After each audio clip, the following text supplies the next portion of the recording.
Many thanks for staying with us. We have been speaking with Dr. Aya Teriba, who's CEO, Economic Associate, and we're talking about the issue of cash crunch, looming cash crunch, because of the complaints coming from different Nigerians. Dr. Teriba, you have been making a case for, new notes with higher values.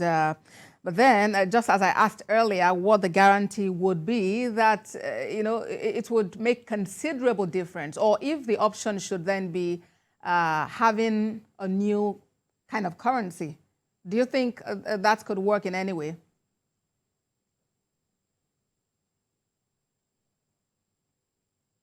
Managing a currency that was introduced in 1973 with a maximum value of 10 naira. 10 naira at the time was $15. We have managed it to the point that we have been increasing the marginal value, the maximum value to 20 to 50 to 100, 200, 500, 1,000. And that 1,000 came in 2005, nearly 20 years ago. Do the sensible thing. Continue the progress that Nigeria has been making since Naira was introduced. Don't let Naira get stuck at 1,000 Naira, which is now $1. Create the equivalent of a $5 note, $10 note, $20, $50.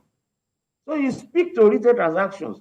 There was a time I could fill my tank with 2 Naira or with 5 Naira. Right now, to fill your tank, you have to spend 40 Naira. Where is that 40,000 Naira note? You now buy a bag of rice. You used to buy a bag of rice maybe for £1, for 2 Naira, for 3 Naira. Okay, you now have to pay 50,000. Let currency speak to it.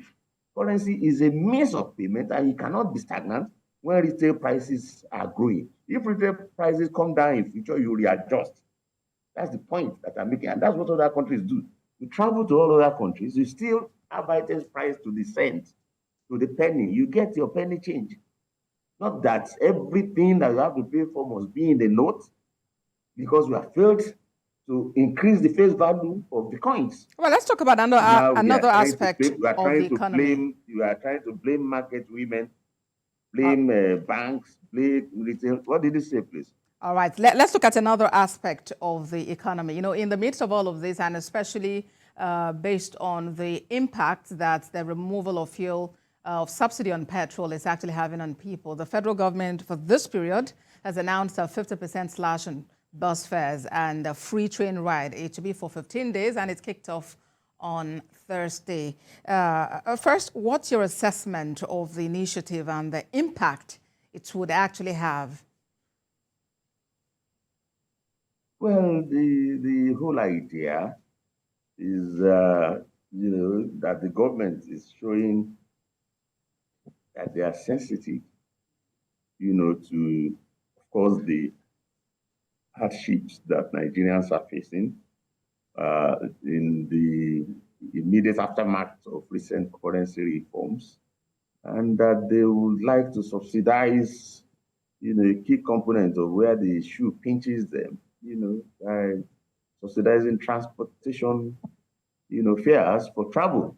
And I see no reason why that should not be a welcome development. Everything you do to improve the welfare of the populace, particularly the most vulnerable in the populace, who, will have to travel by road or by rail, it should be welcome. And earlier you were talking about, how much it took you to fill your tank some time ago. And now the federal government has announced that the Port Harcourt refinery will actually commence operations in January. Do you see this influence price and availability of petroleum products in the country? Well, from what I hear the GMD of NNPC say, it says that it's not just the Port Harcourt refineries 1 and 2 that will soon commence operation, that the Warri refinery will also soon be back to operations, and that Kaduna refinery will also be back into operations. One of the things that labor has been demanding. That part of the hardships we all Nigerians face is because we can't refine in spite of the fact that we produce crude. So if the government, the NNPC delivers on its promise to see the refineries, commencing operations after many years of being inoperative, starting with the Port Harcourt 1 and 2, but not limited to that, Warri and Kaduna 2 become operational. It should bring huge relief, to Nigerians. If only because the cost of shipping crude from other countries, clearing the subsidy calculations have been included things like landing costs, clearing and the rest of it. So if only because there is no transport, cost is going to be incurred. And the increased supply should mean reduced price. Increased availability should mean reduced price, not just for PMS, but also for diesel and kerosene. So I do think it's welcome news. And that's the incomplete part of the subsidy debate, when you are talking about should we remove subsidy or should we not remove subsidy. The debate should be, how soon can you make our own refineries work? And then the whole thing about the hefty exchange rates that you have to, foreign exchange that you have to waste on going to import something that you can refine locally. So it's going to be relief on the foreign exchange market. It's going to be relief, for Nigerians. All right.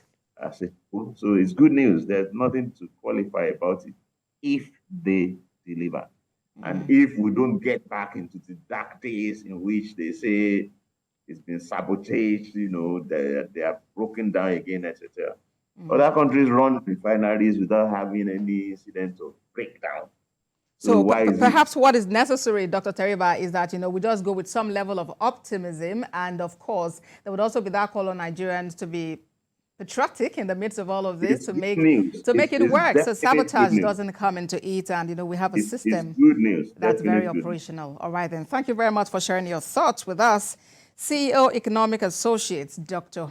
Aya Teriba. Thank you very much for joining us on the program today. Thank you.